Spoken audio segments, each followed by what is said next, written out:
Alors, qu'est-ce qui s'est passé exactement à Las Vegas? Pour ceux qui, comme moi, dormaient à 5h30 du mat, qui n'ont pas forcément suivi. C'est un thread sur X de juin février. C'est d'abord Albon qui, en passant sa petite plaque d'égout dans la ligne droite du strip, a commencé à soulever la plaque sans qu'elle ne se détache complètement. Ok, donc la première alerte. Ensuite est arrivé Carlos, qui a alors accroché la plaque et a arraché tout le dessous de sa Ferrari, allant jusqu'à endommager les batteries de sa voiture. La plaque s'est alors totalement retirée, mais s'est retrouvée au sol quelques mètres plus loin. C'est ensuite l'Alpine d'Esteban Ocon lourdement endommagée au niveau du plancher et du châssis. Apparemment, ils ont réussi à réparer sur l'Alpine, ce qui n'est pas le cas de la Ferrari. Il y aurait une quarantaine de petites bouches d'égout du même type que celles incriminées en FP1, sur tout le circuit. Les organisateurs sont donc en train de retirer ces plaques du sol et de remplir de ciment et de résine les trous un à un. Reste à savoir en combien de temps ça va sécher. On nous parle d'une FP2 qui pourrait débuter à 2h30 du mat pour 1h30 de roulage. Alors la nouvelle info serait plutôt 11h du mat pour 1h30, c'est-à-dire ça finira à 12h30 quoi. Bon.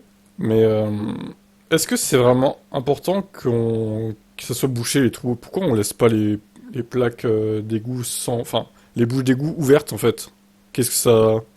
Pourquoi on devrait mettre du ciment? C'est pas grave en fait si elles sont ouvertes, les bouches d'égout, enfin... Je pense, hein. Qu'est-ce qui... Alors après, bon... certains diraient qu'ils pourraient passer dans les égouts et venir sur le circuit, mais alors faudrait vraiment être mal intentionné de faire ça quand même, hein. Et encore, je suis même pas sûr que les bouches d'égout en question soient assez grosses pour qu'un humain passe. Enfin, je sais pas. Ouais, c'est dur à dire. Vu sur cette photo-là, comme ça a l'air assez petit, mais bon. Bref, ils ont choisi en tout cas de mettre du ciment dedans. Le temps que ça sèche, en plus il caille là, c'est la nuit. Il fait à peine 10 degrés, donc ça va mettre du temps à sécher. Faudrait pas que le ciment s'arrache à son tour et détruise les voitures les unes après les autres, quoi. Il manquerait plus que ça encore. Oh là là. Mais ça, encore une fois, ils pouvaient pas le prévoir avant de rouler. Enfin, quand tu crées un circuit avec des bouches d'égout, un circuit urbain, normalement, tu dois anticiper ça. Je suis désolé, quoi.